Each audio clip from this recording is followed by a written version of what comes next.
தேவனுடைய நாமம் மகிமைப்படுவதாக.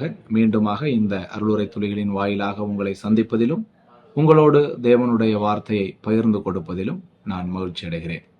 இன்று நம்முடைய சிந்தனைக்காக நான் எடுத்துக்கொண்ட வேத பகுதியானது ஆதியாகமம் 25வது அதிகாரம், அதின் 21 முதல் 34 வரையிலான வசனங்கள். பிரியமானவர்களே, இந்த பகுதி நமக்கு பரிச்சயப்பட்ட ஒரு பகுதியாக இருக்கிறது. இப்பகுதியிலே ஏசா தன்னுடைய கட்டுப்பாடில்லாத பசியினாலே தன்னுடைய சேஷ்டபுத்திர பாகத்தை, அதாவது மூத்த மகனுக்குரிய உரிமையை விற்று போடுவதை நாம் காண்கிறோம். இது மாமிச இச்சையின் சித்திரமாய் இருக்கிறது. இந்த நிகழ்வு, இந்த பகுதி மாமிச இச்சையின் சித்திரமாய் காணப்படுகிறது.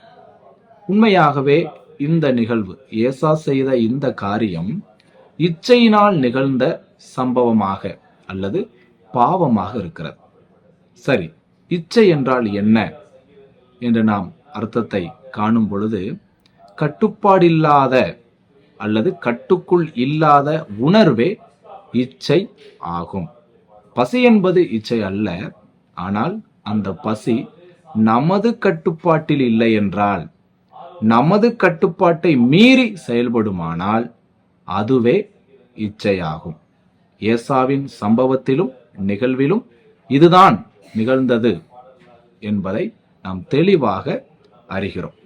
ஏசாவின் கட்டுப்பாடில்லாத உணர்வு சேஷ்டபுத்திர பாகத்தை விற்று போடுதல் என்ற மாபெரும் மதியீனத்தை அல்லது பாவத்தை செய்ய வைத்தது. இது உண்மையாகவே மதியீனமான செயல்தான்.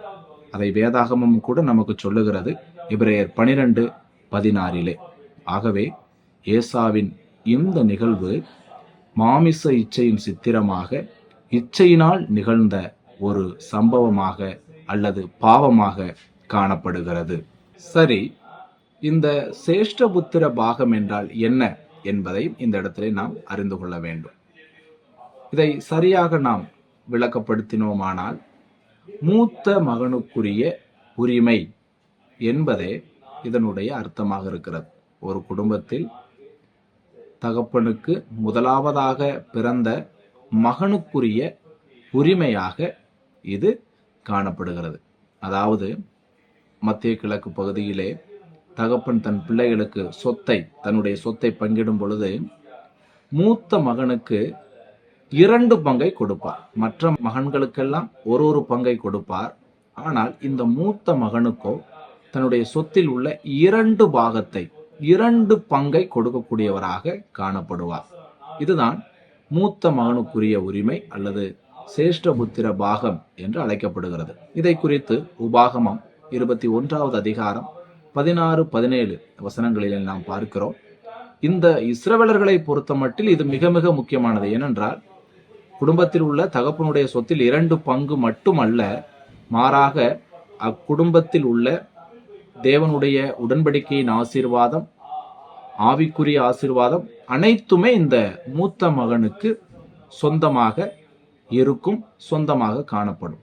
இப்படிப்பட்ட விலையேறப்பெற்ற ஒன்றைத்தான் தன்னுடைய கட்டுப்பாடில்லாத பசியினாலே அல்லது இச்சையினாலே இந்த ஏசா இழந்து போவதை இந்த பகுதியிலே நாம் பார்க்கிறோம். கண்டிப்பாக இது மாம்சத்தின் இச்சையினால் வந்த ஒரு காரியமாகத்தான் காணப்படுகிறது.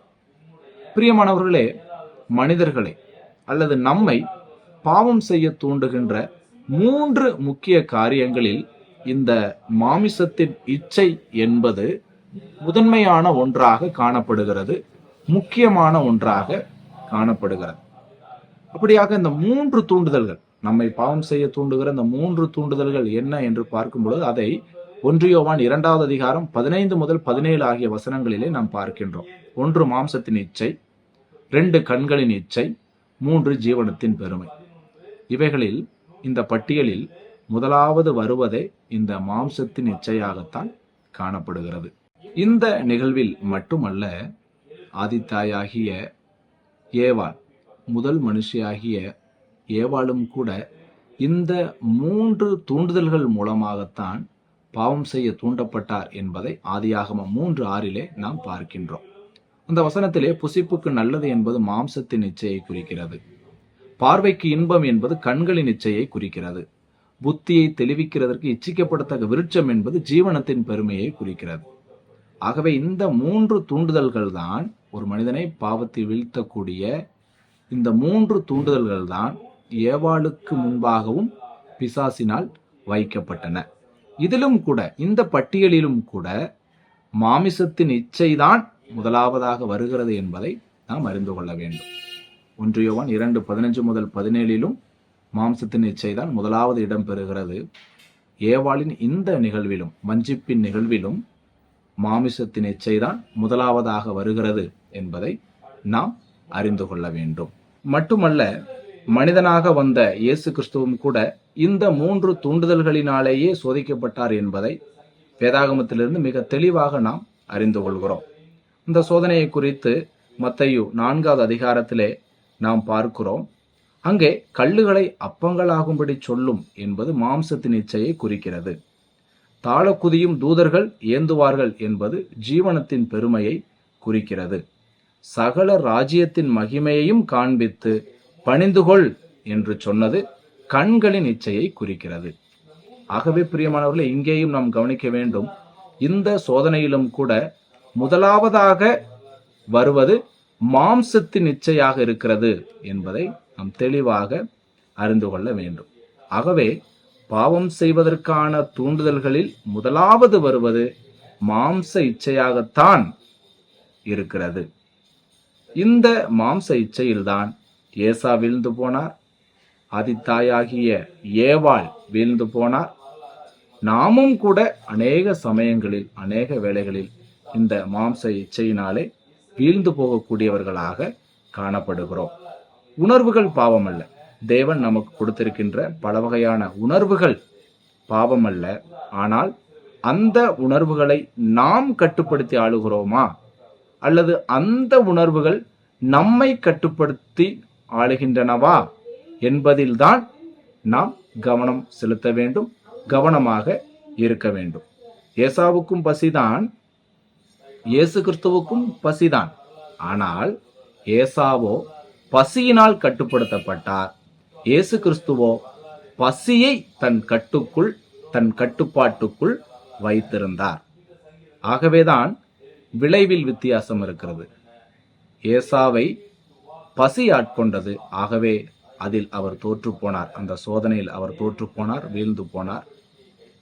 இயேசு கிறிஸ்துவானவரோ அந்த பசியை அவருடைய கட்டுப்பாட்டுக்குள் வைத்திருந்தார். ஆகவேதான் அந்த சோதனையில் அவர் வெற்றி பெற்றார். ஆகவே உணர்வுகள் நம்மை ஆளுகை செய்யுமானால் அங்கே இச்சை உருவாகி கண்டிப்பாக அங்கே பாவம் பிறக்கும் என்பதில் மாற்று கருத்து இல்லை. அதைத்தான் யாக்கோபு 1வது அதிகாரம் 14 மற்றும் 15 ஆகிய வசனங்கள் தெளிவாக சொல்லுகின்றன. சரி, இந்த மாமிச இச்சையிலிருந்து தப்பிப்பதற்கான வழி என்ன என்கிற ஒரு கேள்வியை எழுப்புவோமாகில் அதற்கான பதில் தேவனுடைய வசனம். இயேசு கிறிஸ்துவானவர் தன்னுடைய சோதனை நேரத்தில் தேவனுடைய வசனத்தை பயன்படுத்திதான் தனக்கு வந்த சோதனைகளை மேற்கொண்டார், அதில் வெற்றி பெற்றார். ஆகவே இயேசு கிறிஸ்துவை போல தேவவசனமாகிய ஆவியின் பட்டயத்தை எடுத்துக்கொள்வதுதான் மாமிச இச்சையிலிருந்து தப்பிப்பதற்கான ஒரே ஒரு வழியாக இருக்கிறது. இன்னொரு விதத்தில் சொன்னால், நம்முடைய வாழ்க்கையை முற்றுமாய் வேத வசனத்திற்கு அர்ப்பணிப்பதுதான் மாமிச இச்சையிலிருந்து நாம் தப்பித்துக் கொள்வதற்கான ஒரே ஒரு வழியாக இருக்கிறது. ஆகவே வசனத்தின் அடிப்படையில் சிந்திப்போம், செயல்படுவோம், தேவனுடைய நாம மகிமைக்கென்று வாழ்ந்து வெற்றியுள்ள கிறிஸ்தவ ஜீவியத்தை ஓடி முடிப்போம். தேவனுடைய நாமம் இன்றும் என்றும் சதா காலங்களிலும் மகிமைப்படுவதாக.